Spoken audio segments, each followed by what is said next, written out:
What's up, Brigade? How are you? It's a Monday for the Bostonian versus the Book. My name is Matt Peralt. We are live on our YouTube and X channels at Boston versus the Book. We are replayed on Sportsbook television at 10 p.m. Pacific time each and every weeknight, and audio podcasts wherever you guys get your audio podcasts. The return of Emerson Lotzia today in 15 minutes.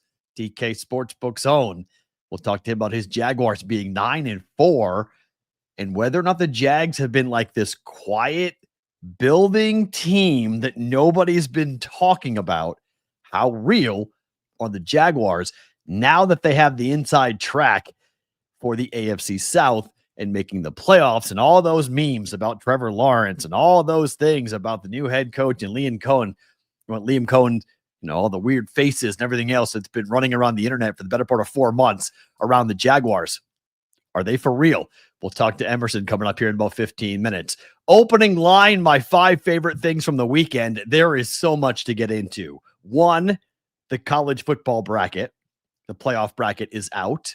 2, Notre Dame's public meltdown over not getting into the bracket, both with the fans, the athletic director, the coach, the players, everyone. With Notre Dame taking their ball and going home, when things don't go your way, when the going gets tough, the quitters go home. So we'll get to the Irish, Iowa State, Kansas State. There's a multitude of teams who are opting out of the bowl system. So we'll talk about the future of the bowls with college football and the real dangerous, very precarious position that college football currently is in when it comes to only caring about the playoffs. If that's the only thing that matters, you better be careful, college football. You better be careful. So we'll get to that. We'll talk about the end of the Raider game, which has everyone freaking out. My Twitter account, X account, has been going bonkers for the last 12 hours or so with the decision to kick a field goal with 6 seconds left in a game that was decided. The Raiders were losing, but the 7.5 closing number and the team total of 15.5 for the Raiders all got hit to the over because Pete Carroll decided on first down to kick a field goal in that moment to lose by 7 and to send the Raider fans home with winning tickets. So we'll get to that a bit later in the program. In fact, it'll be part of the opening line here, so stick around for that. We have a very cool update from Circa, the Circa Survivor contest. We're down to 10 teams, guys, 10 entries. Yesterday, the Bucks losing to the Saints wiped out pretty much everyone left in Circa Survivor. $18 million is currently on the table as we head into tonight's game with the Eagles and the Chargers, and we may not have a chop. They might play this out, and we'll talk about the strategies here with this, because if I were them and I had an entry, I would say we all get $1 million, and then let's play for the rest. There's 10 of us, right? So let's each get $1 million, and then we'll play for the other 8, and to see who winds up splitting or winning outright. I know Circa wants one winner. They want to guarantee one winner. Are they going to get it? I don't know. 10 teams, 10 entries left for 18 million. We're not going to make it to Christmas, I don't think, which will be wild if we don't get to Christmas, given how many entries, 18,000 plus entries. We thought for sure we were going to wind up getting ourselves to Christmas or beyond. We're probably not getting to Christmas, given what this has looked like. Huge weekend yesterday, huge day yesterday in Circa Survivor for news of the industry. But before we do anything today, let me give you an update on what's going on for the store and the Dave collection. We are running very low on the store, okay? If you go to our website, thebvbshow.com, okay? That's where you'll find this logo and that little black button to go ahead and go to our store. There, you can find the Dave Collection hats. 50 hats, 50 t-shirts, and 50 hoodies were made available on Cyber Monday, 1 week ago, okay? Once we have sold out of the Dave collection. We are not going to have any more always forward, never straight hats for a while. We'll probably bring it back at some point, but not for a while. The reason is we're going to give all those proceeds to the Sherapan girls. Okay. 100% of the profits of those sales will go to Dave's 3 daughters for Christmas. Okay. So where are we? Well, we're running very low on inventory for the hats. In fact, we are down to 2. There are 2 remaining hats of the 50. We have sold 48 of them. We're down to 14 t-shirts of the 50. So we have sold 36 of those.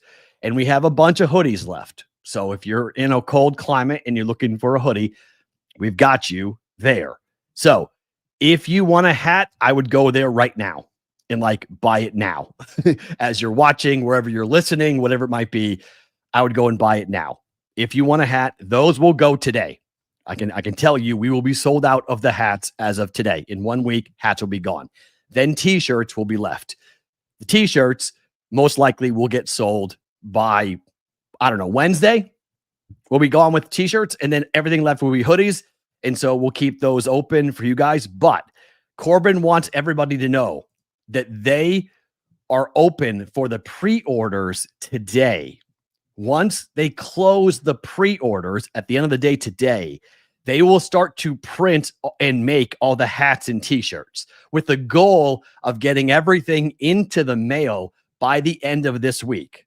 Meaning, if you have placed an order, you should get your order next week. So if you want to be part of that first run, that first big batch that they're going to run through with hats, t-shirts, and hoodies, you must buy it today. Okay. At the end of business today, they will then start and go with all the production for everything. Okay.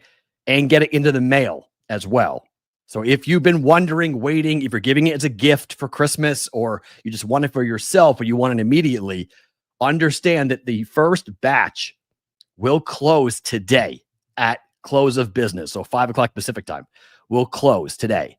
And then they will start to get to work on everything, get all the items printed and shipped out by the end of the week. Okay. So again, if you want a hat, I would do it right now. If you want a t-shirt, in case you need to know what the t-shirts are going to look like, that's what the back of the t-shirts look like. Always forward, never straight in Dave's handwriting. And then we'll take the proceeds. I'll tell you what the number is going to be as to how much money we're giving to the Sherapan girls. It's going to be significant, though. It's going to be you guys have been awesome. You've been absolutely awesome. So it's going to be a significant amount of money to the Sherapan girls. So there's different color t-shirts. That's just one example of the color with the Bostonian versus the book logo on the back. The BVB logo is on the front of the breast on the shirt. So we got multiple colors for that t-shirt. The hats look similar to that. So that's coming up here today. If you haven't bought a t-shirt, you need to go and do so today. There's Corbin telling you, hurry up and snag the last few because we're going. And Ish is a big t-shirt guy. T-shirts, I've tried to put, some thought into what the t-shirts will feel like and look like, and the hoodies, what they're going to look like. I like zip-up hoodies. That's why I picked zip-up hoodies, because they're easier. Some people like the pullover hoodies, so we're going to have some pullover hoodies available at some point in the future.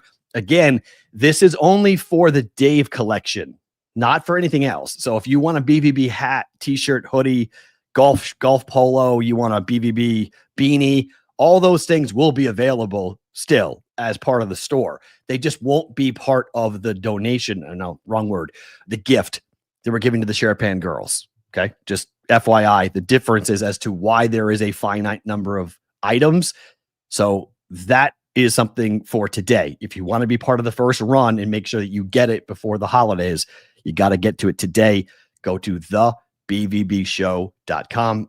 Corbin, what are you writing here? Corbin said, once the pre-order is done, only embroidery stuff will stay up until we get a solid idea of how we want to do printing stuff based on print on demand and high quality printing. So it's a work in progress. Okay. So just FYI, it's a big work in progress with all this stuff. So today they want to get stuff into the mail by the end of today. Sorry, end of the week rather. And they have to do that. They have to close the pre-orders today. So go to the store, thebvbshow.com. BVB.com. There's a big logo right in the middle of it. You guys can go there, big logo, click on it. It'll take you right to the store, and you guys can go take a peek of what's available for the store, both the Dave collection and the generalized stuff that's available for you guys as well. So it's a fact-finding mission on a lot of stuff. Like, what do you guys like? What do you want? What sells? What doesn't? So those are the stuff that we'll keep in the store for the future for the BVB store. Took us a long time. We're approaching December 17th will be our 4-year anniversary for the show. I don't know what I'm going to be like on that day. That's going to be a tough day.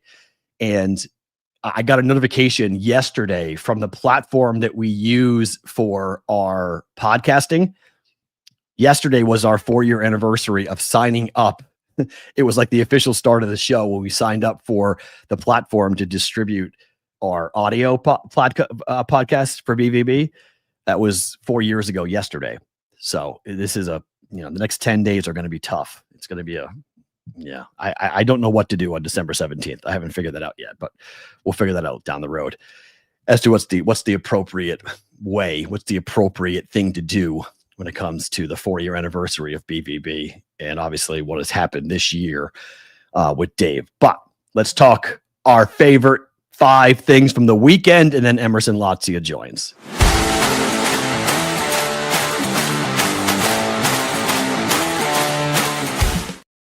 All right, let's talk opening line and my 5 favorite things from the weekend. There's a lot to get into. We're going to take a couple of these topics and go deeper into those topics after we talk to Emerson. So don't feel like I'm going to quickly brush past a couple of them, because I do have a couple of deep dives to get into today just because of how much stuff has happened over the weekend. But let's start with number 5 and the fact that the UFC held an event on pay-per-view on Saturday, and that's it. Now all events will head to Paramount Plus for the UFC. Dana White said after the fight that to watch all pay-per-view events for the UFC in 2025, it was around $1,200 to do that. And now you can go to Paramount Plus and you can get Paramount Plus for about $120 a year. That is a significant change. And frankly, I don't know how many people actually watched the Peter Yan fight. I don't know how many people actually watched, what he did to Merab on Saturday. Unbelievable, incredible fight, incredible performance by Peter Yan. And I don't think anybody really watched. People were just like, The interest was down. I think once the Paramount Plus conversation became a reality over the summer, I think a lot of UFC fans just said, like, look, I'm going to wait. I'm not going to spend $85 on pay-per-view anymore. It's dumb to do that. And so now for January, we're going to Paramount Plus, and the production should be the same. People have asked me, like, what's the production going to look like? Remember, it looked like it does now when it was on Spike, when it was on Fox, and then ESPN. The UFC, they do all their own production. They just have a broadcast partner. So like all the broadcasters, John Anik and Megan O'Leary, they'll all still be there. They work for the UFC. It's the platform in which it's going to go on. That's what's constantly been changing. But I think it's a huge deal for fight fans that starting in January, no more pay-per-view, simply a subscription to Paramount Plus, and you can watch it. I think the betting handle is going to go way up. I think the audience size is going to go way up. I think this is a very smart move by the company to do this, because the pay-per-view model, nobody wanted to pay $85 anymore to watch fights. Like, it's just every month. It's not part of people with so many subscriptions. It's another thing you have to pay to watch. Now it's one. And frankly, Paramount Plus, I've become a very big fan of Paramount Plus because Landman is an unbelievable show. And if you haven't watched Landman, I'm obsessed with Billy Bob Thornton's character. And, Tyler Sheridan's. Oh, I forget. Tyler Sheridan. Unbelievable. Just an unbelievable show. So I've been watching things on Paramount Plus because I can't get enough of Landman. So huge on that. So we will talk a lot more about this after we talk to Emerson. But the Raiders kicking a field goal when they were down by 10 to lose by 7 and not lose by 10 and to cover, plus their team total going over, was insane. And we'll go into a deep dive of it, but there's a lot of headlines like this one. Fans concerned end of Raiders-Broncos game was rigged to cover the spread. Fans actually have a legitimate case. My X account is like on fire with people having their own theories as to what happened. I'll get into this, but the word rigged is never good. We never want to have the word rigged being thrown around, and you don't want to have to defend the NFL or defend Pete Carroll or say what could have been rigged or what had to happen in order for that decision to be made by Pete Carroll to kick a field goal. I still haven't heard an answer from Pete Carroll that I like as to why he kicked the field goal with 6 seconds left, down by 10, knowing you needed a field goal, an onside kick, and a Hail Mary in 6 seconds. Some of you guys have a little bit of a maybe an overestimation as to what exactly you can get done in 6 seconds. And it shows because you can't do that in 6 seconds. I'm sorry. It's not possible. You're not doing that. Number 3, Kansas State, Iowa State, and Baylor all get fined $500,000 from the Big 12 for declining bowl trips. $500,000 from the Big 12 being handed down. That's a lot of money for any college football program to absorb because they're not going to go play in a bowl game. College football, you better be careful. You better be careful. You're not the NFL. You're not going to be watched like the NFL. You're not going to be bringing in money like the NFL. You can't have it just be about the playoffs. It cannot just be about 12 teams. It doesn't work. I'm sorry. It doesn't work. There's too much at stake here. There's too much going on to do that. I'm sorry. It doesn't work like that. It just doesn't work like that to have only those teams alive. And that's the only thing that matters in college football. We'll get to more of that coming up. Emerson just jumped out. I don't know where he went. See if Emerson comes on back. Once he gets back, we'll put him back on. Number 2, the playoff committee leaving the Irish out of the playoffs in a correct move has left so many Irish fans going crazy. The bracket is as following. Number 1 seed Indiana. They beat Ohio State. More on them in just 1 second in Kirk Cignetti. 2 seed Ohio State. 3 seed Georgia. They beat Alabama in the SEC championship game. Texas Tech blows out BYU in the Big 12 championship game. There are your 4 teams getting buys. Your 5 seed is Oregon. They get JMU. That line's stupid big. The 6 seed is Ole Miss. They get Tulane. That line is stupid big. The 7 seed is A&M. They play Miami, the team that got in over Notre Dame due to the head-to-head battle between the two schools. And your 8-9 matchup is Alabama and Oklahoma. In case you were curious about a line perspective, our friends at the South Point and Chris Andrews coming up here with these numbers. He has Alabama, Oklahoma as a pick in the rematch in Norman, Oklahoma. It is a pick 'em between Alabama and Oklahoma. Ole Miss is a big favorite. A&M Miami is a 3.5-point line. That's the other good game potentially by a line perspective, but Oregon is a huge favorite over James Madison in the first quarterfinal game. But 2 non-power 5 teams, 2 group of 5 teams get into this bracket, and there we go. Emerson said he's going to sprint up to the room. Okay. Just jump on when you're ready. He's going to the room, so he's going to go and get on. He was walking by the pool, so he's going to go try to get onto better Wi-Fi to be able to join us here on this.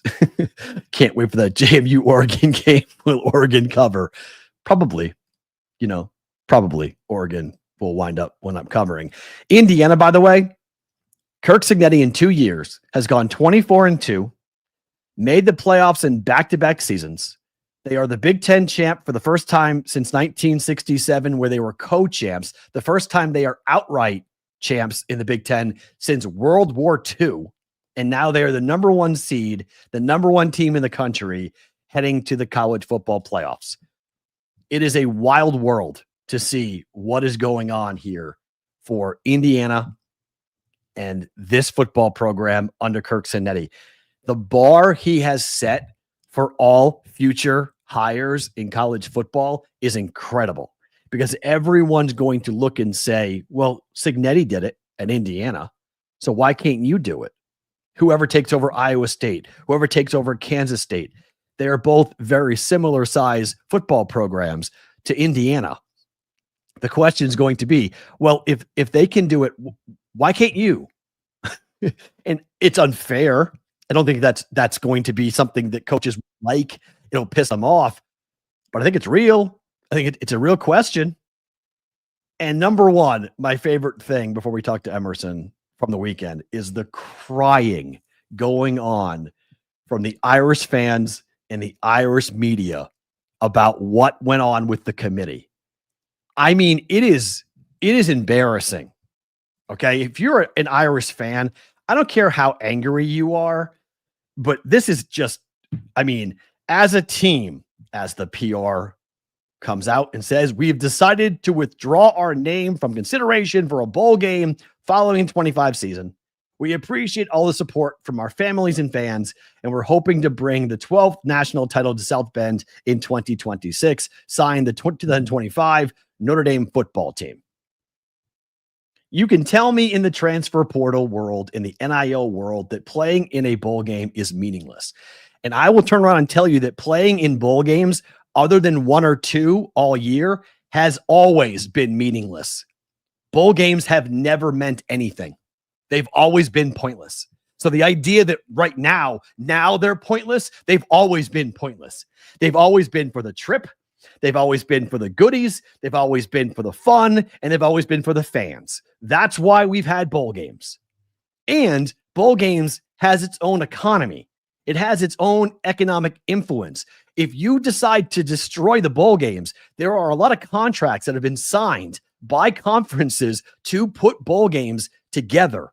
And there's a lot of side businesses, people that work the bowl games. I've been going to bowl games my whole career, basically. Phoenix, Houston, Los Angeles, Miami, down to Frisco, Texas, down to Louisiana. Like bowl games, forget the stupidity of playing in Boston and New York. That's where we went off the rails, right? You want to trim down the bowls? You want to go back to the way it used to be, where going to a bowl game was a real prestigious thing? I'm all for it. But this idea that you're a 9-win, 10-win football team and you're like, I'm not playing football, I'm done, is embarrassing.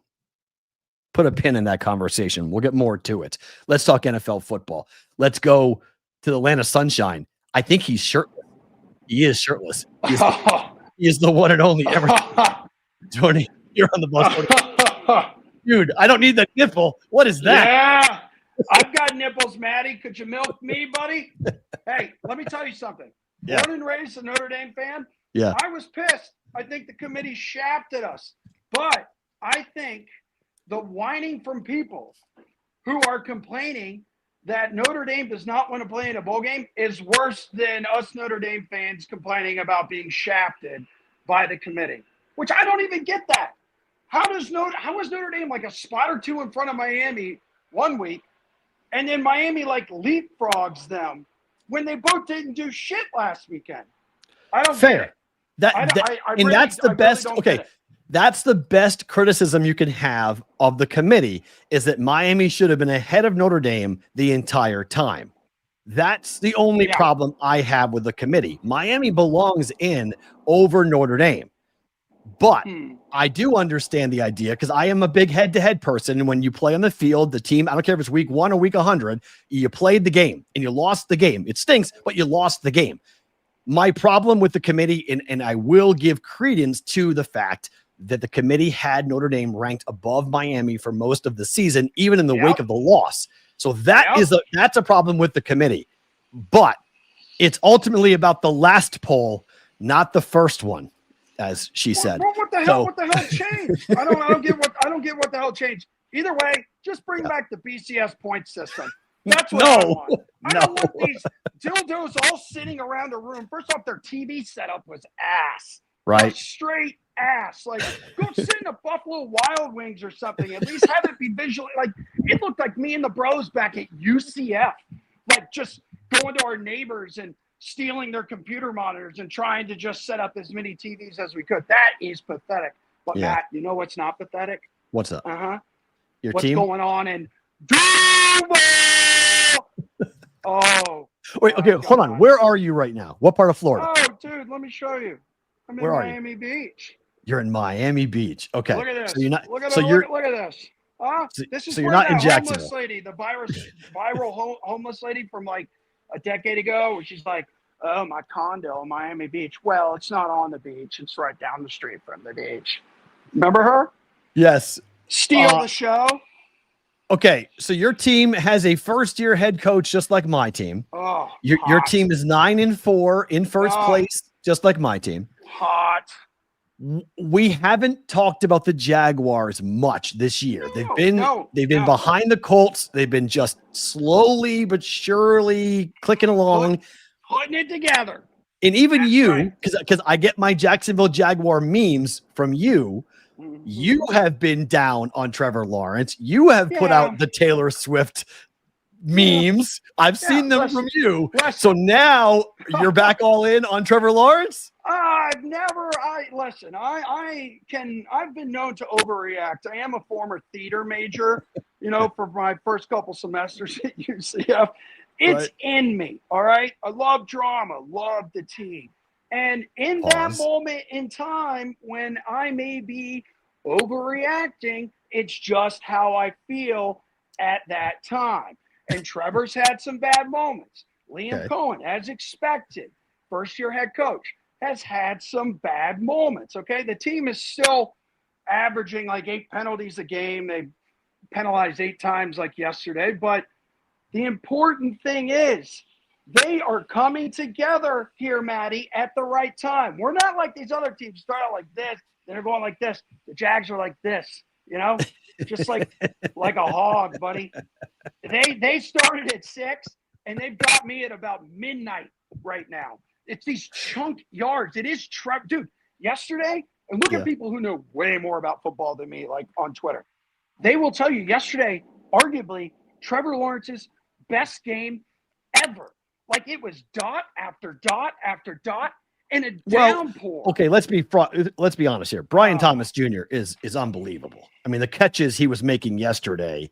I think every quarterback in the NFL, Dylan Gabriel would look like a great quarterback with Brian Thomas Jr. catching the foot. I mean, he was making one-handed 35-yard, unbelievable catches yesterday for you guys. There will be no Dylan Gabriel slander on this timeline, buddy. Okay? Just saying, okay? I'm just saying, you guys have an unbelievable wide receiver who can really make great catches. Dude, the best wide receiver, the most unbelievable human being on that team right now, outside of Trevor on the offense, is Jacoby Myers, dude. He's been good. I want it on record, people. I want it on record. I called it days before the trade deadline. I go out and get Jacoby Myers. Do it. The guy does not drop footballs. He did yesterday. And my jaw literally hit the floor. Meg was like, oh my God, like what's wrong? I go, Jacoby Myers just dropped the football. Okay. But whatever. Again, in a downpour. You throw him the football, he catches the football. He has scored now in 3 straight games. The camaraderie, the connection that he has with Trevor Lawrence, Matt, should not be slept on in such a short amount of time. Like, agreed. It's unbelievable. Like, he's exactly the piece that team needed. They needed someone who they could go to and rely on in clutch moments outside of Strange. But Strange coming back, Jacoby Myers joining the fold, taking some pressure off of Brian Thomas Jr., who's had some awful, awful drops and cannot catch a football over the middle of the field because he had that hospital ball thrown his way in the preseason, got the shit knocked out of him, and now he's scared in the middle of the field. Well, whatever, dude. And then you have ETN, last year I was like, dude, trade ETN, get him out of here. Again, overreacting. I will admit that. I'm emotional at times. But this team's legit, Matt. You look at their schedule going down the stretch, like Jags host the Jets. Yeah. Should win. Yes. Then you go to Denver, which will be an absolute sex fest. I cannot wait to watch that game. And then you'll learn a lot. Yep. Yeah. Then you're at the Colts. That's true. That Denver game is obviously these last 4. I want to learn something. Can we compete against these teams? And then the last one is home against Tennessee. I mean, you better hope your team doesn't slip up a little bit there, buddy, because that number 1 seed. Okay. Pump the brakes there. You're going to have 5 losses. So I'm not worried about you guys in terms of the number 1 seed. So you guys are going to have a home playoff game, which is significant. Okay. Yeah. It's our 3rd one this freaking century, buddy.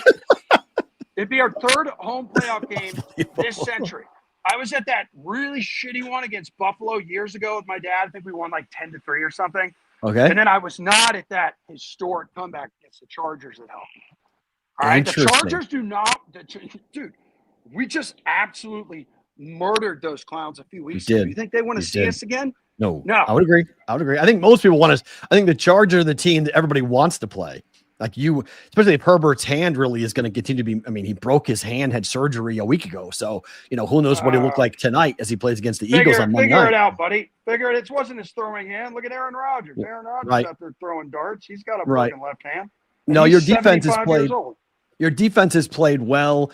I think there's a lot of energy in your building. I think your coach has the guys focused. I think it's another sign of what NFL coaches can do when the younger guys get a shot to come in. He's been amazing, Matty. Yeah. Liam, I would die for Liam Cohen. And even what has impressed me the most, and I think I've said it on the show, what has impressed me the most is how he conducts himself after losses. He's not like Doug Peterson, throwing Trevor, throwing everyone under the bus. Sorry, Dougie P. You didn't get it done in Jacksonville, all right? Right. What he does, he handles himself with, class, at least in front of the media. Because then that's all the fans see. That's all the fans talk about. And so I don't care if you're scolding them behind the scenes. We don't see it. You're saying the right things. So dude, are you changed my life. Are you now back on the Trevor bandwagon and you're good with the contract and you're good with him being QB1 for the next say 3 years? I mean, you're good? Listen, you have to pay quarterbacks in this league. Look at Justin Fields. Look at all these. It is the one position that you're going to have to overpay for because it's the most important position in sports. We have to make sure that we have that guy under center, especially the year we play in Orlando. That's going to be super important. Love wasting his prime years in Orlando. But I'm back on, Matty. All right. There's a few reasons for that. It was a slow start. He had some of those throws each game where you're like, he's only 3 or 4 quarterbacks in the league who make that throw. And then he has some throws where you're like, Jesus Christ, my flag football quarterback would not make that throw. But I also know that this offense that Liam Cohen was implementing, Trevor has been pretty vocal about it. Hasn't been easy. All right. And then they're finally starting to take shots downfield. Right. Yep. I think yesterday, because they do all these crossing patterns all the time. It's where Brenton Strange gets all his yards from, dude. Mm-hmm. And no one can tackle him. But yesterday, I think Trev was 3 of 4 or 4 or 5 when he's going at least 25 yards downfield, talking air yards. Had a perfect passer rating yesterday targeting Tim Patrick. He's not horrible. I mean, he had some decent years with the Broncos. I don't mind. Tim Patrick's a good number 3 or 4. I'm not saying he's horrible, but the guy, he's not 1 or 2, and that's kind of another thing with this team. And even Tim said it yesterday in postgame. He was like, Trevor's distributing the ball really well, and they do have the ability where if someone wants to take away BTJ or he's out with injury, or they want to try to lock down Jacoby, or even when Travis Hunter was in the mix, any of these guys can step up and be that number 1, number 2 guy. The most important piece of this offense, in my opinion, is Brenton Strange. He has been, and then you saw the way that the team played for the 5 weeks he was out. The offense was lost. Trevor didn't have his go-to guy. That dude is a machine. That guy's a top 5 tight end in the league, especially fantasy. So here's my question. And I saw this a couple days ago from somebody who is a Jaguar fan, but the removal of your first round pick, no team normally takes off when a player is taken off the roster. Normally it's when a player gets put on the roster. But did the Travis Hunter injury give this team a chance to stop having to worry about the ways to use him properly and thus just play football and forget about worrying about offense or defense for a guy you used a top 5 pick on? Yeah, 1,000%. I was on board at the start of the season, Matty, of hey, they could do this. They could figure it out. They had the whole offseason leading up to the season. They didn't know what the hell they were doing with him. Yeah. Then they were I think it was that game where they got blown out in London against the Rams, where I think he played a few snaps in the first half on offense. I don't think he played a single snap on defense in the first half. And then they were F it. let's just keep him on offense and make him like our alpha receiver. And that's what they did. And I know they got smoked, but that's the game he scored his first touchdown. Right. I think he had 100 yards receiving. I think he had like 8 catches on like 10 or 12 targets. Like, just figure it out. It is not my job to figure out. Right. But it did seem like as the season went on, when they were like, let's just focus on this side of the ball. He was awesome. And in that damn game where we made Jake Browning look like Peyton Manning when we lost that game late, and he had that stupid pass interference penalty called again. Like, the guy's a lockdown corner. Like, Jamar Chase only cooked in that game because when Hunter was not on him. So it is tough because what are you going to do? He's so good at both positions. Mm-hmm. And I think I tweeted this when he got injured. This wasn't like he didn't get hurt because of wear and tear. Mm-mm. Like, he was hardly playing like 50% of snaps on like both sides of the ball. Right. Like, he just had a freak accident in practice. That shit happens. Right. You know? Yeah. It's football, Yeah. man. Like, but I do think there were so many people, Matt, who use that as an opportunity to attack the team and say, "This is why you can't use them. You're going to wear them down." It's like, have you watched? They don't know what they're doing with him. He's not playing a lot. Yeah, I would have him be a full-time cornerback, and then I would go ahead and use him in gadget play situations on offense, and that's about it. I think you need a shutdown corner in today's game, and I think his athletic ability, his ball skills can be utilized on defense. And I think your team was distracted. I think your coaching staff was distracted about what to do because the criticism was real. You guys used a top 5 pick on a guy who's not even playing, right? So I think there was a lot of pressure inside the building, and then the knee injury happens, and then it's like, oh, we can just go play football now. Let's go play football. And so now they're 9-4. They're in first place. They beat the Colts. The Colts before the game yesterday, they were plus 200 to miss the playoffs. The Colts this morning are minus 320 to miss the playoffs. Yeah, good luck to them. I don't care what happens to them. Are they done? Colts done? Of course they're done. You're gonna put your money on Riley Leonard, which again, I'm a Notre Dame guy. It's like that Wesley Snipes meme where he's got the gun and he's like crying and ready to shoot. That was me yesterday. I saw Riley Leonard like enter the game like, oh man, I love you, but sorry, we have to murder you and your family now. But they're done, and I'm more concerned about the Texans. Ooh, the you should be. The Texans knocking on the door. They're right behind us. Like, we have to keep winning. I don't have their schedule punched up. Can you punch their schedule up? I don't know what their last 4 games look like. The Texans. The Texans. So the Texans final games. The Texans will play against the Cardinals this week at home. The Raiders at home. When? At the Chargers. Okay, whatever. And then home for the Colts. Oh my God, they could win all 4 of those. Yes, 100%. But they do have 5 losses, right? So that makes that Bronco game really significant to you guys. So you both could wind up you both could be 12-5, and then it's a tiebreaker. Yeah, what's the tiebreaker? Because we split the regular head-to-head series. Dude, that was such a stupid meltdown. 19 points in the 4th quarter. Yeah, God, we were such you should have won that. Dude. You should have won that game. That's brutal. What's the next tiebreaker? Well, the conference record is the first tiebreaker, right? So they're 7-2, and you guys are 6-2. So we'll see how it all plays out. But that would be the first tiebreaker, and then after that, it's common opponent win percentage. So you got to kind of go through it and see who has the better wins. It's too much thinking. Yeah, it's a lot of thinking. But your losses to the Rams and the Seahawks and the Bengals could really come back to bite you guys. Yeah, and that Seahawks game was really frustrating because they didn't play great, and we kept stopping them. And it was one of those games where on offense, they would just do like the 3-and-out thing. They'd be in scoring territory. They'd miss like a field goal or something. I'm like, the defense keeps getting the ball back for you. And I think you mentioned earlier, dude, the Jags defense started off super hot, kind of came back down to earth, but then yesterday, 3 turnovers, including 1 on the Colts first offensive snap of the game, 2-point conversion. You had a 4th-and-1 stop that was turned into a scoring drive when the Jags took over. the defense is arousing. Like, is it your like, favorite is it thing? not? Yeah, yes, it is. It is good. As fellow AFC fans, where are you on the demise of the Chiefs? Are you sad? Are you happy? Are you celebrating it? Are you just saying it's about time? 7-year run for the Chiefs is now over after last night's loss. Yeah, it is. Listen, Jags beat them fair and square on Monday Night Football earlier this year. I mean, Yep. I don't know, dude. They'll figure it out, won't they?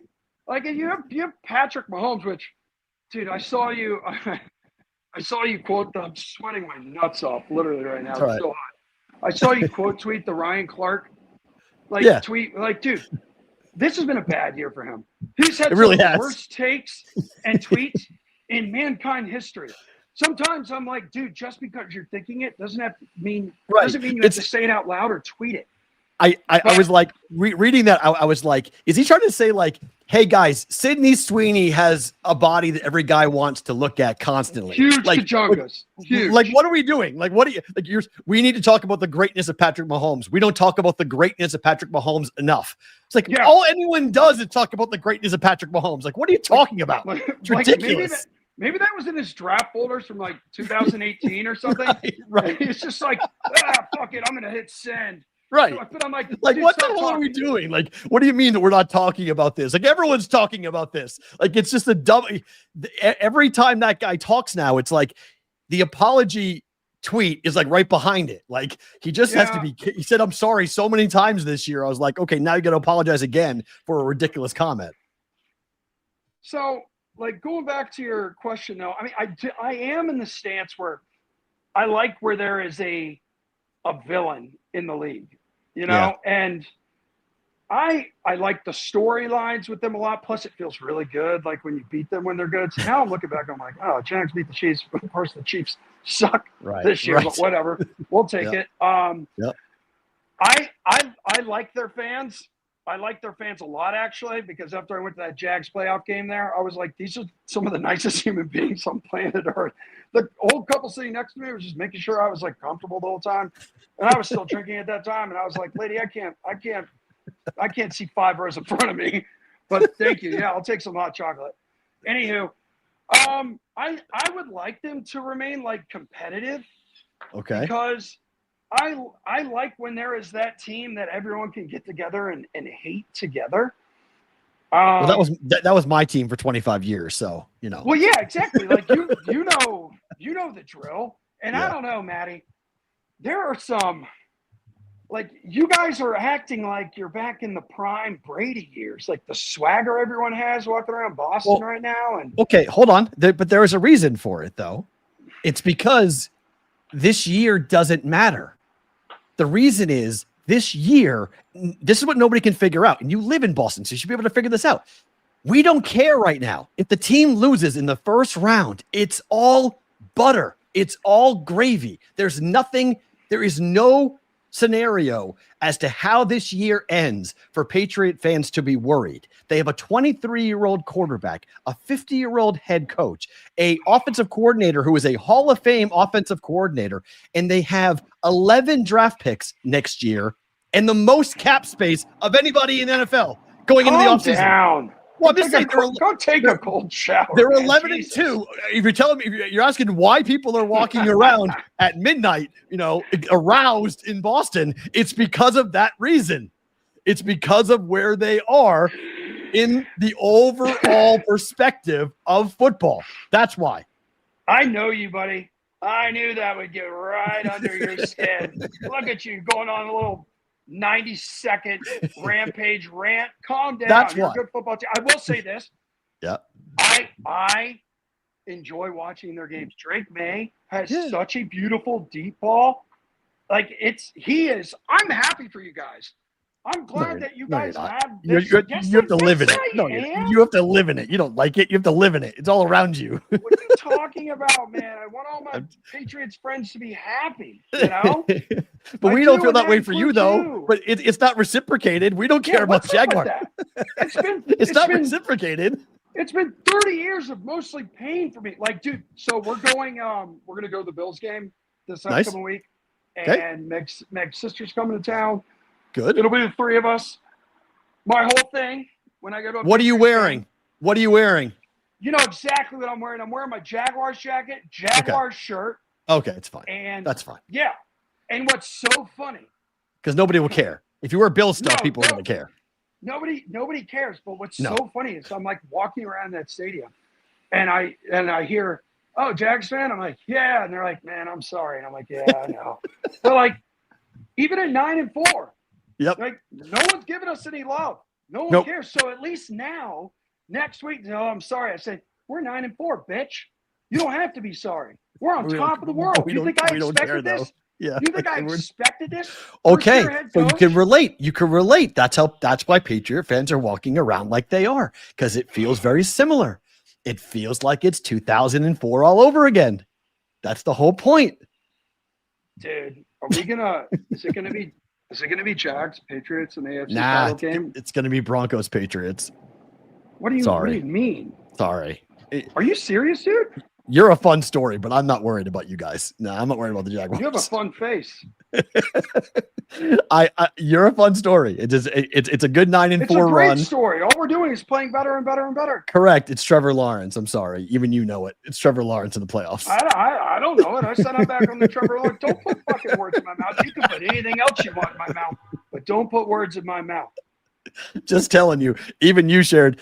I don't know how many times I've seen the Taylor Swift meme that you put out there. So even you know, okay, even you know, somewhere in your head, you know who your quarterback is. I tell you, man, I overreact. My wife refuses to watch Jags games with me. I think I've told you that before.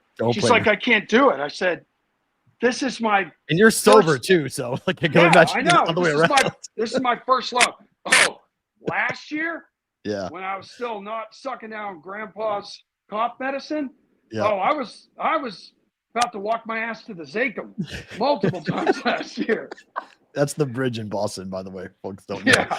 Emerson, stay cool, my friend. Enjoy Miami. Thanks for jumping on. Hot. Look at this. Okay, enough. We don't need the body shot. Okay. We'll talk to you later, my friend. Emerson Lotzia, before you get fired. Goodbye. Love you. Emerson Lotzia from DK Sportsbook joining us here in the Bostonian versus the book. Got to save him from himself so he doesn't get in trouble. My gosh. If you had young people in the audience, I apologize for that. But always great to get Emerson on the show. Let's talk about what happened last night.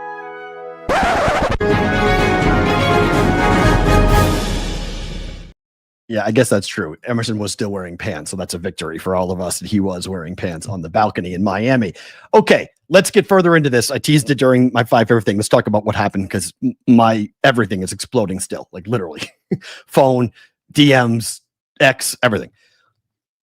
Here's the thing about this play. Here's the thing about the Raider game that has no answer, okay?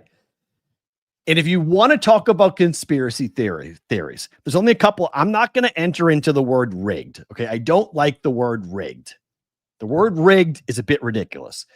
I don't believe there is some big conspiracy or puppet master pulling the strings to dictate how that game ended. But I do think there are some things at work and at play that are somewhat suspect and need to be questioned. What happened at the end of the game with the Raiders having the football down 10 and they complete a pass in the field of play without any timeouts. All right. Without any timeouts. You then get a flag for delay of game against the Raiders. Sorry, against the Broncos, as the Broncos defensive player runs over and knocks the football out of the hands of the Raider player. And while I would agree with you that you can flag this and call this, it was not egregious. It was not like the ball got smacked 10 yards away. The ball got hit up into the air. It then fell back down onto the Raider receiver, who then turned to run the ball back to get the ball spiked. The flag is thrown and the flag stops the clock. There is problem number one. All right. It's a 10-point game. Number closed at 7.5. The Raider team total is 15.5. Okay. So you have two things at play. The game was always going to go under. It didn't matter about touchdown, field goal. The game was going to go under. So that wasn't in play. But team total was for the Raiders, and obviously covering where the majority of people in the public were betting and laying 7.5. Okay. So you're laying 7.5. The number closed as high as 8.5. We're talking about a 10-point win or a 7-point win. There is no number in between. We're either going to cash all these tickets or the book is going to clean the table with everyone's chips being pulled down. So that's problem number one. That flag, real issue. Now, the clock stops. There are 6 seconds left. 6 seconds. You need a field goal, an onside kick, and a touchdown in 6 seconds. And you're telling me that Pete Carroll said, well, let's kick the field goal on first down because the flag gave an automatic first down to the Raiders. Okay. First down, 6 seconds. You're telling me that he said, let's run Carlson out there to kick a 46-yard field goal. Because why? Why? On first down, you most likely would throw a Hail Mary. On first down, you would most likely do something of a trick play. If Geno Smith threw his 10 millionth interception, or a fumble happened, or they tried to do some type of lateral play that the Broncos picked up in return for a touchdown, well, that's just part of the game, right? That's a bad beat. How many times have we seen that? Even this year, we've seen defensive linemen intercept balls and run it back for a touchdown to cover, right? We've seen crazy plays. That's not that unusual for a crazy play to happen at the end of football games when the point spread is in flux. The difference is that Pete Carroll decided to kick the field goal in that moment, which logically doesn't make any sense. You can sit there and tell me that he was trying to work on the kicking game of Daniel Carlson. Okay, sure, that makes no sense, but whatever. You can say that they were trying to win the game by going field goal, onside kick, and then a Hail Mary. I will then revert you back to the idea that there were 6 seconds left. There's not enough time to do any of that. In fact, there wasn't even enough time to do 2 of those things. Only one, because the clock ran out after the field goal was made by Daniel Carlson. That was the last play of the game. So I am extremely confused about how people are trying to spin this. And I've seen everyone say sports gamblers are annoying. I was called that today. I was told that I don't know ball today. All these things. And I'm not the one calling it rigged. I'm just pointing it out. I'm pointing out the logical way that this unfolded and how it doesn't make any sense. So if you want to question the flag, I think you should. I think the flag on that play that gave the Raiders a clock stoppage was extremely questionable. To call that delay a game, you could call that all the time in the NFL. They chose to call it in that moment in a game that was already decided. Let the clock run out. Let's go home. What are we doing calling that flag there? It had no impact on the game except for the point spread and the team total for the Raiders. So that flag comes out. That's suspect number 1. Suspect number 2 is, why are you kicking a field goal there? Because you want to lose by 7? Why do you care how many points you lose by, Pete? Oh, and this is where my theory comes in. I think he was trying to do that. I think he was trying to send the fans home happy. I do. I don't think there's some big conspiracy theory on the whole thing. I think Pete Carroll knew the spread, because don't tell me Pete Carroll didn't know the spread. He knows the spread. Okay. We're in Vegas. All right. You drive down the highway in Las Vegas. There are billboards that have the numbers for the Raider games up on their marquee. Okay. Raiders -8.5, plus 8.5, whatever. Don't tell me you didn't know the point spread. You can't get away from it. It's in your face everywhere. So you can't play ignorance in a town like Las Vegas. If this was a road game in like Jacksonville, maybe he could say, I didn't know the point spread. But in Vegas, he knew the point spread, period. Okay. So he knew what the number was. Pete Carroll is going to get fired, and Pete Carroll has been getting roasted by Raider fans from coast to coast. Pete Carroll is the coach of the worst team in the NFL with the worst offensive line coached by his son in the NFL. Pete Carroll has a quarterback in Geno Smith who looked like he wanted to be anywhere else except on the football field yesterday. He looked miserable playing for the Raiders. He wants to go anywhere but. He got hurt during the game. Kenny Pickett came in and he sucks. Kenny Pickett is awful. So you have that situation. So you have no future. If you're the Raiders, you've drafted a running back in the top 5. Ashton Genty's been okay. You have a great tight end in Brock Bowers, who's been hurt. You have a great defensive tackle, defensive lineman in Max Crosby, but that's all you have. Your roster is littered with rookies and 6th-round picks and guys that shouldn't be in the league. The Raiders are the worst team in football. So I do think that all factored into Pete Carroll saying, let's send the fans home happy. Go kick it. So is that a conspiracy? Is that illegal? Is that fixed? Is that rigged? No, I wouldn't use that word, rigged. But I do think he kicked it for the point spread. I do think Pete Carroll made that kick, did what he did for the point spread. For Raider fans, because Raider fans would go ahead and bet on their team at home. You bet on a team plus 7.5, 8.5, whatever it may be.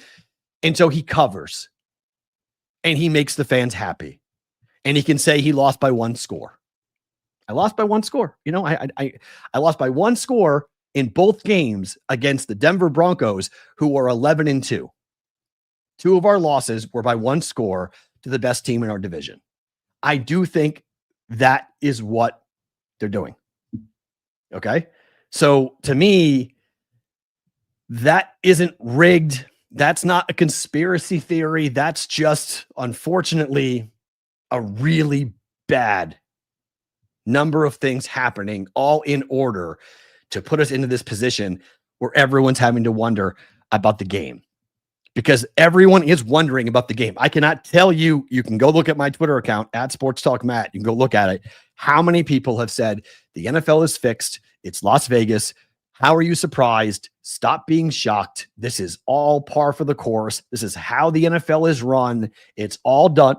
It's all done for the books so the books can make money. I don't believe that sports are rigged. I don't believe there's some big conspiracy theory. I do think there is something at work here, though, when everyone knows what the point spread is and coaches can do different things to impact the point spread. And again, the team total, I think, could have been the play. It may not have any, it could have had nothing to do with the side. And it could have all been about the team total for the Raiders, because 15.5 is embarrassing. It's embarrassing from a team total perspective. That's embarrassing. So you go ahead and kick it. It's 17 points. You lose 24-17, and you've gone over your team total, and you've scored more. You had 3 scores, 2 touchdowns and a field goal. Cosmetically, it looks better. If you're talking about your offense and the development of your offense, that's what I think happened in that game. I think the flag is definitely suspect, but I think the flag being thrown allowed Pete Carroll to make that decision. Without the flag, there is no decision because the clock runs out and we're not sitting here and the Broncos win and the Broncos cover. The flag is really where I think a lot of the attention should be placed as to why was that flag thrown? Because that flag, somebody in the chat said it's the second time at the end of the game that we've seen a flag like that be thrown against the Broncos. So maybe the Raiders told the referees to be watching for that because they do that. And then they saw it and they flagged it because they were paying extra close attention to it. But I was shocked that the flag was thrown for delay of game, given the fact that it wasn't that egregious. It stopped the clock. It let Pete Carroll kick the field goal. So I think first and foremost, I think you have to ask yourself, why was the flag thrown? And that's the only suspicious part of this. After that, I get why Pete Carroll kicked the field goal. But it's not a good conversation for the NFL to have. In the wake of the Guardians situation, in the wake of Shohei Ohtani, in the wake of all of the gambling problems in college football and college basketball, these are not the types of conversations you want to be having if you're the NFL. These are not the types of accusations you want to be defending if you're the NFL, because it looked crooked.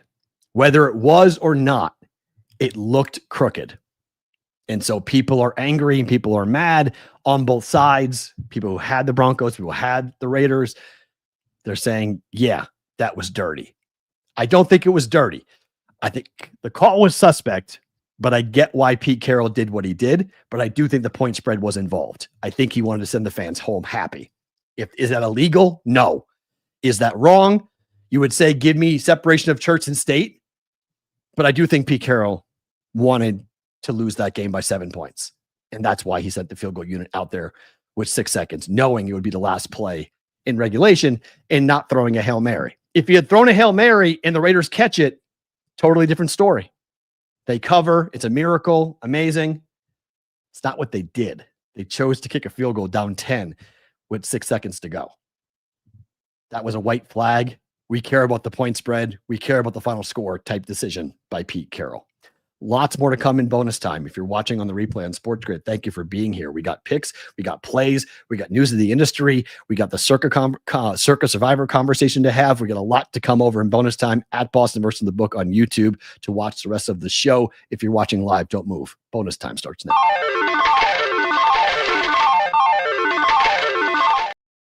All right, let's roll through some big games here. Ravens and the Chiefs are both 6-7. Sorry if you have kids in the car. Are their years over? Yes. Yes. I think we are looking at a postseason without Patrick Mahomes and without Lamar Jackson. There is a very real possibility that we're going to be, and Joe Burrow for that matter, too, for that matter.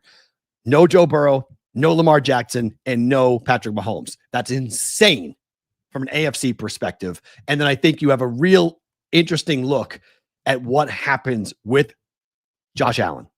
If Josh Allen can't make the Super Bowl this year without those 3-star quarterbacks in the postseason, let alone playing them, they're not even in the bracket. Huge indictment on Josh Allen and the Buffalo Bills, given the path that they have. The Bills are favored against the Patriots this week in Foxborough. They're favored. Patriots won the first matchup in Buffalo. The Patriots are 11-2, and they are home dogs to the Bills. Okay, let's see what happens this coming weekend. The Colts were plus 200 to miss the playoffs before they lost to Jacksonville.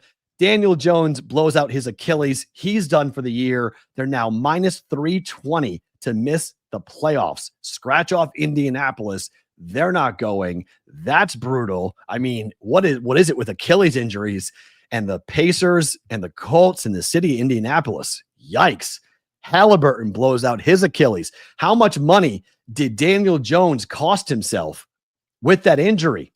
Could be $100 million injury for Daniel Jones. He was set to capitalize big money to be the franchise quarterback of the Colts, and now it won't happen. And now he's got an 18-month-long rehab ahead of him. Just a brutal injury and a brutal outcome for Daniel Jones. Absolutely stinks for him.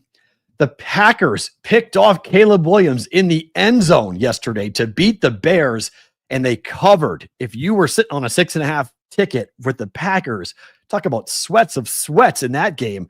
But Caleb Williams, he's just not accurate. If you want to talk about the difference between Drake May and Caleb Williams, it's not the athleticism, it's not the arm strength, it's the accuracy. It is completely different. Drake May is so accurate with the football, and Caleb Williams just is not. He is not accurate in that throw. You cannot leave that ball short. It's the game. You can't be running left and throwing across your body or against your momentum and leave that ball short. Horrible throw. Bears lose. Packers win. Packers continue to dominate against the Bears. They're now 12-1 over the last 13 meetings, and Matt LaFleur goes to 11-1 straight up at home in the month of December with the Packers. He's really good in December. He's a tough guy to beat. I thought Josh Jacobs was a man possessed yesterday running the football. He was awesome.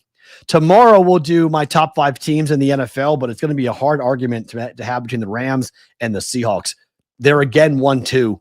Seahawks smoke the Falcons. The Rams eviscerated the Cardinals. 2 best teams in the NFL are both in the same division. It's amazing that one of those 2 teams will be a wild card team in the NFC because of how well they're playing, how well the quarterbacks are playing. And the last bet on my card yesterday was Seattle -7. I had planned on taking it, and then I got into a conversation with somebody on Friday who talked me out of it, and they were on the Falcons, and they were taking the Falcons in the Circa contest, and they were betting the Falcons, and they made some very good points about the Falcons at home. If Seattle is the wild card team, and if I were a Seattle Seahawks fan, I'd actually welcome being a wild card team and go on the road. In particular, going on the road to the East Coast where they are dominant. I mean, straight up dominant. They are 6-2-1 against the spread over their last 9 games in the Eastern time zone. Falcons had no shot. Seahawks destroyed them. And the Rams, I mean, when they're healthy with both wide receivers, that offense is scary good. Like scary good. The NFL's 2 longest active playoff droughts were both extended yesterday. Jets, 15 consecutive years not in the playoffs, and the Falcons, 8 straight years. Both teams officially eliminated yesterday with their losses. They are not going to be in the postseason. When will they be in the playoffs? I have no idea. The future is not bright for the Jets. They got killed at home against Miami, and the Falcons, we just talked about getting killed by Seattle. I know everyone's talking about Shedeur Sanders today, and I think we got to pump the brakes just a touch. One, the Titans stink. They're awful. They were a 1-win team before yesterday. So when we start talking about Shedeur Sanders, look, he could be a great quarterback. He might be a great quarterback. Can we not call him a franchise quarterback? Rookie quarterback Shedeur Sanders is the first Browns quarterback with 300 yards passing, 3 passing touchdowns, and a rushing touchdown in the same game since 1950. Shedeur Sanders is shattering the record books, QB1 and the franchise QB in Cleveland. What are we doing? I'm not trying to knock on the kid. I'm not trying to say he can't be the franchise quarterback. I'm just saying he did it against the Titans, and he lost that game. Not only did he do it against the Titans, they lost. They lost. So what are we doing?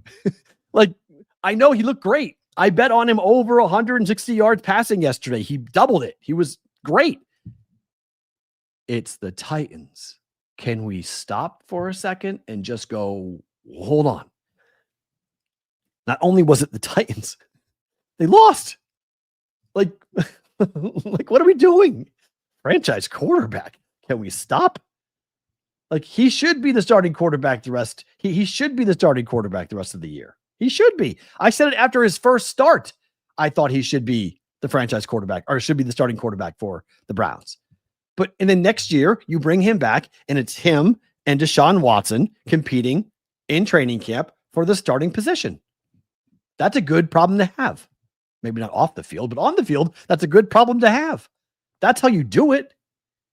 So, Kevin Stefanski's not getting fired. People are saying he's not getting fired. Okay. They're not firing. He's 2-time coach of the year in Cleveland. He's not getting fired. So they're going to bring back Watson. He'll be back after the injury. And I think you could, let Sanders compete, but he's not QB1. He's not the franchise quarterback. Stop. Okay. Just stop. It's all crazy what everyone's doing. The Bucks lose to the Saints. More on this during the Circa conversation and news of the industry, but whoa. Tampa now is tied with Carolina. They'll play the Panthers 2 times over the next month. Baker Mayfield is really hurt. Back-to-back weeks of less than 200 yards passing. His shoulder is so screwed up. Mike Evans may come back. and that would be huge if they get Mike Evans back. But I think Teddy Bridgewater is still the backup, right? Unless he got hurt in Tampa. I would be thinking about getting Teddy ready here, because Baker's not healthy and he's hurting the team. He can't push the ball down the field. He's got a clearly problematic shoulder. He's gutting it out and fighting his way through it. But yikes, that was a tough loss yesterday to the Saints, who had 2 wins going into that game. The Vikings blew out the Commanders. And why did Jaden Daniels play in that game? He re-injured the elbow, the dislocated elbow. He hurt it again. He's gone. That's why I said it after it happened. And look, I'm not a doctor. Okay. We joke around and have joked over historical, on this show, that I like to play a doctor on BBB, but I have been somebody who has dislocated body parts. And when you dislocate an elbow or a shoulder, you can't tell me there's not stretching of the ligament and stretching of the joint that would make it easier for that joint to dislocate again. And so you can't, with an elbow for an athlete of his caliber playing in the NFL, it is not surprising at all to me that he re-injured the elbow yesterday. And now he's done for the year. Why was he playing? He wanted to play. But sometimes you need to be a smarter guy, a coach for the player, to save him from himself. Because what's going to be the long-term injury now? I don't know, but my gut tells me he's going to need surgery. And he didn't need surgery before. And so you would let him play or rehab. But the problem now is that the guy will probably need elbow surgery. And then who knows how long it's going to take. Look, Burrow wanted to play. But Burrow, it's different with Joe Burrow. It was turf toe with Joe Burrow. And Joe Burrow's team still had a chance to make the playoffs. The Commanders were not going to make the playoffs this year. Even if they ran the table, they were not going to make the playoffs. Look who they're in the NFC with, and look at the division they're in.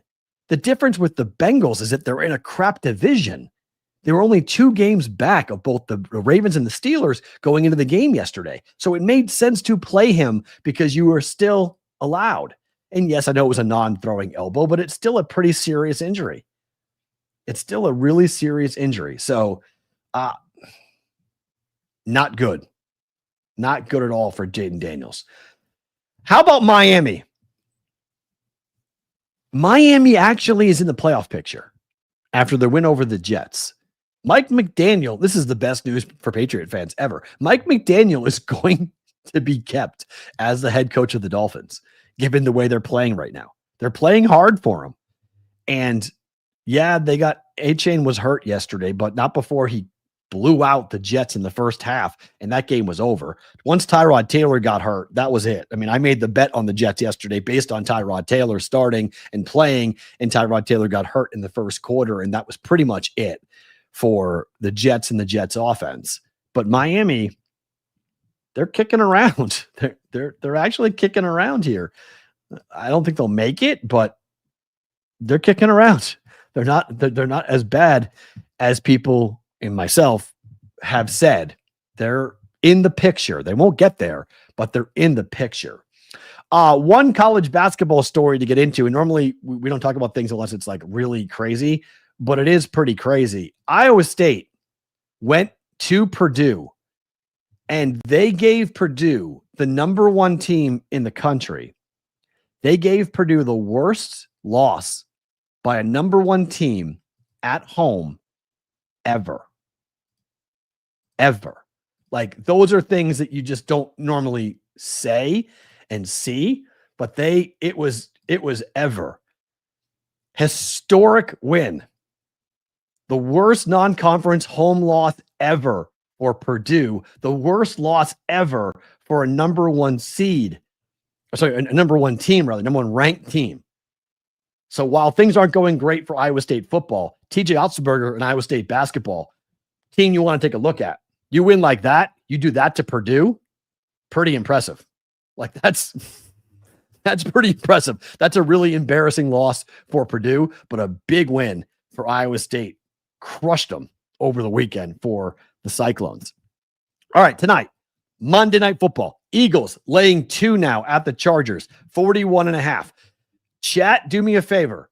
Do we know for sure that Justin Herbert is playing? Is he in or is he out? Okay. I think he's going to play. The number tells me he's going to play. And I think the Chargers are going to win this game. More on that here in just 1 second. But Herbert and company, this is a really big game. It's not that big of a game for the Eagles. Okay. The Eagles have a pretty good cushion. It would be their 3rd consecutive loss. So nobody wants to lose 3 straight games. But if they can get the offense on track tonight, that's got to be the focal point, in my opinion, for this Eagles team. You've got to get this offense going. You've got to get the passing attack going. You need the running attack going. No Lane Johnson. They are simply a different type of player, or a different type of team, rather, when that player is on the field. When they have Lane Johnson, they win. When they don't, they lose. And they will not have him tonight. They also won't have Jalen Carter on the other side tonight. Both those players have been ruled out for the game tonight against the Chargers. I think he's playing. I think you're right about that, Kevin. -2 tells me he's playing. Yes. Does he make it through the game? Well, look, non-throwing hand injury. He had surgery. I don't think he could do more damage. He had a plate put into his hand. And screws put into his hand. So my guess is he'll have somewhat of a glove or some type of like padding on the hand.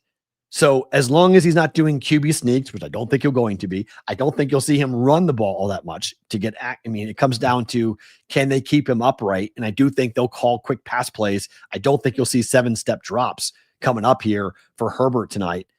So, but it's a non-throwing hand injury. And I think he's going to be okay and be able to play. So, I think it will be interesting to see how effective he is and how quick of a leash they have with him. But I do think Herbert's going to play the game. I do think Herbert's going to start the game. So we'll see what direction the offense goes with Herbert there. But I like Herbert tonight. I like the Eagles tonight. Let's make some bets. I'll tell you a bit more why I like the Chargers tonight against the Eagles.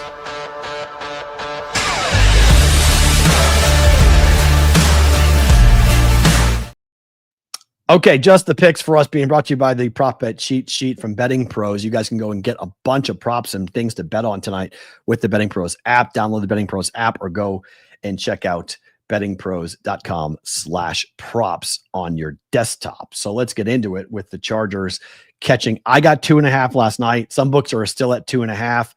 You guys can have 2 at some books, but 2.5 as well. I think you can go money line tonight with the Chargers, and it has everything to do with Lane Johnson and his inability to play tonight here for this offense.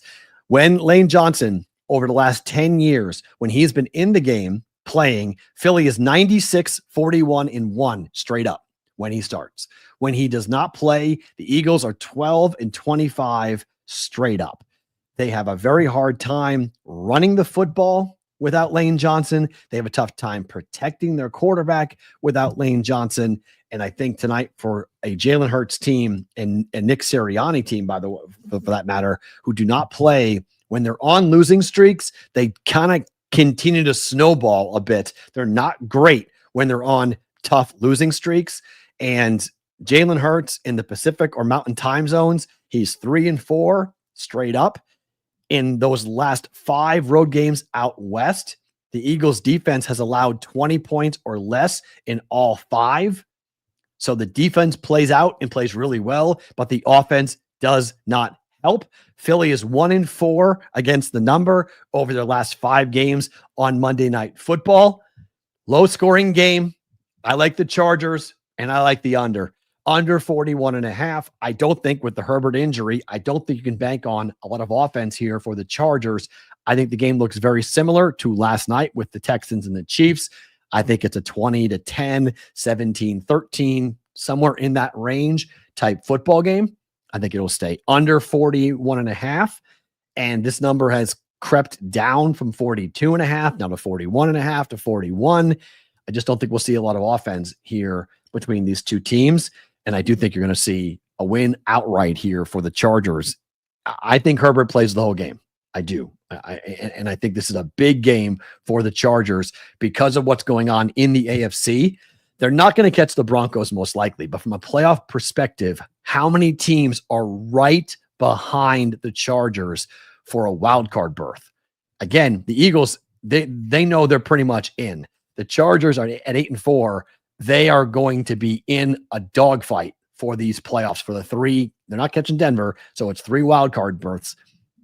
Indy 8-5, Baltimore 6-7, KC 6-7, Dolphins 6-7. If the Chargers lose this game, they go to 8-5. Okay, they go to 8-5. Texans are 8-5. The Bills are 9-4. The Bills play the Patriots next week. If they lose that game, they're 9-5. We're going to come down the stretch here. You got to get this W if you're the Chargers, because now you'd be 9-4, you'd be tied with the Bills, and you'd feel pretty good about your chances of making the postseason given the schedule you have remaining for Los Angeles. So I like Chargers money line. I'll take the 2.5 for the hell of it just in case, but Chargers money line to go ahead and win this, and then take the under 41.5. Prop bet time for the game coming up here for tonight.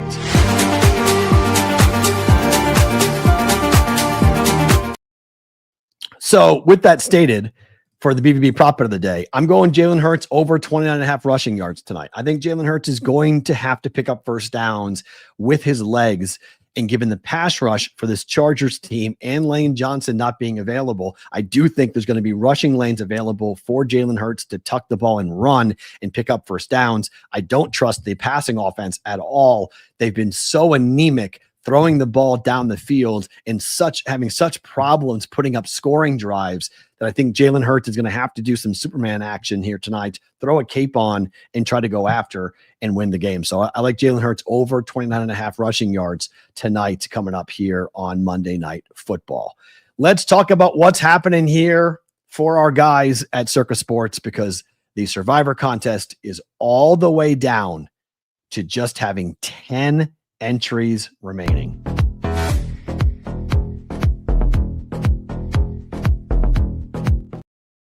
News of the industry, 10.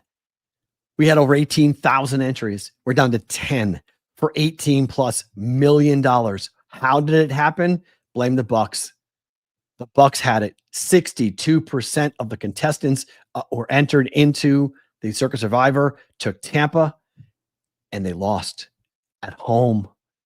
This is why you don't take divisional games in Survivor.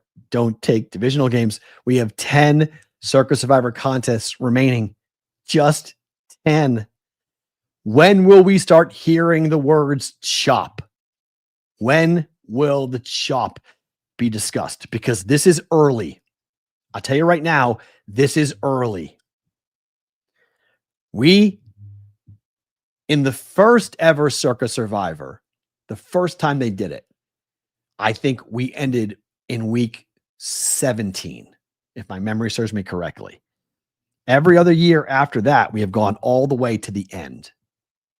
We're here going into week 15. We have 15, 16, 17, 18. We have a month left, and we have 10 contestants left.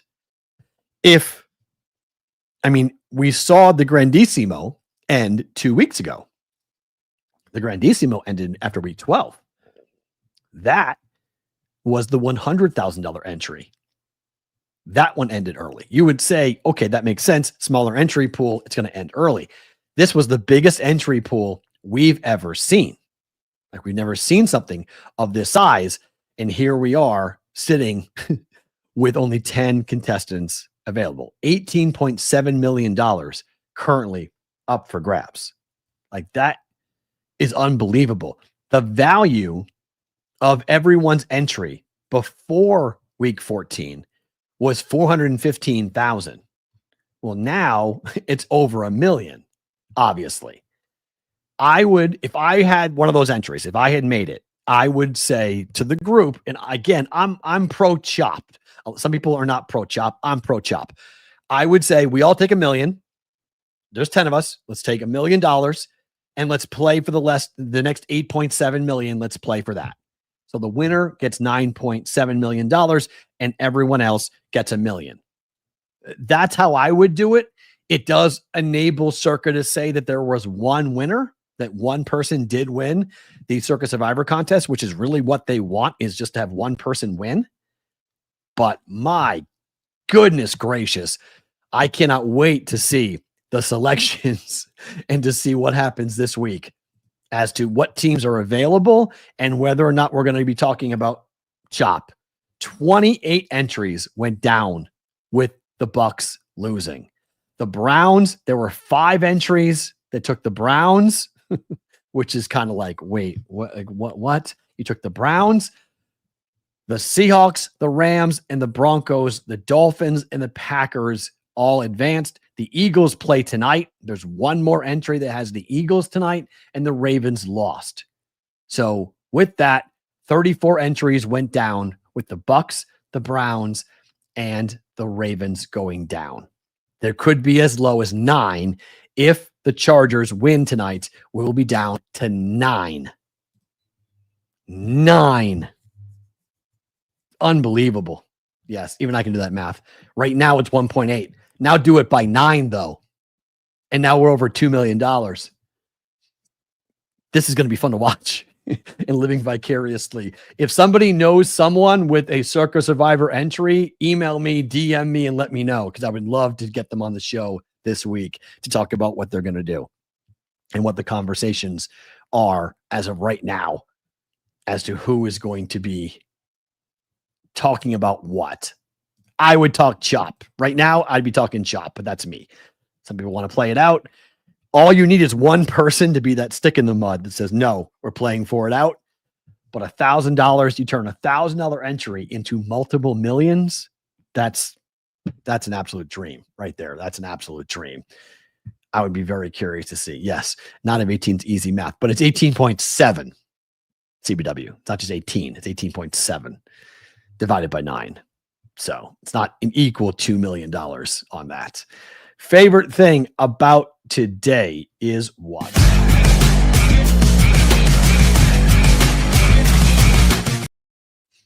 My favorite thing about today is that we didn't have a naked Emerson Lotzia. We had a topless Emerson Lotzia for his return to the show. Great to get him back on. Always fun to talk with him.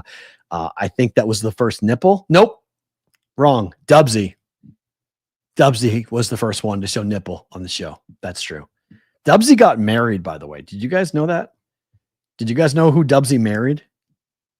Dubsy married Sean Payton's daughter, Megan Payton, who has been on this show numerous times. Oh, Pharrell went nipple too. Oh, who went first on that? Was it Pharrell or what? I think Dubsy was the first one. Because remember Dubsy was drunk in the hotel room? And Dubsy, when he was drunk, he ripped his shirt off. I think that was before Pharrell took his top off. Pharrell was second. Third was Emerson. Blur that out for Sports Grid. You know how funny that would be? Dubsy was first. Yeah, Dubsy was first that did that. Pharrell went double nipple. That is true. He did do double nipple. We need to get Scotty back on. We haven't had Scotty on in a while. We need to get him back on. Yeah. Blur it out with he was pantless. Yeah, the oddest trivia category ever. Who was the first person to take their shirt off on the Bostonian versus the Buck? First was, yes, Emerson was Mr. Dubsy was the first one to take his shirt off. He got married in Mexico during the bye week for the Broncos. How about that for Dubsy? If only it was Sydney or Angie. Jeez. Dubs was my traps. Yeah, Dubsy definitely hit the gym quite a bit. But I'm happy for him and Megan. We haven't really talked about that. Like no one knew like what you were allowed to say about all that. Like, could you bring it up? And then they posted it. I mean, it's just so strange to see like someone, someone who we've hung out with, someone who's been a part of this show for a while. And then he goes to FanDuel Television. He starts working with Megan. Then they wind up dating. Then they wind up getting married. And then like their wedding pictures is Sean Payton, the coach of the Broncos. Is like, oh, hey, coach of the Broncos. That's pretty wild. So interesting timeline for sure coming up on that.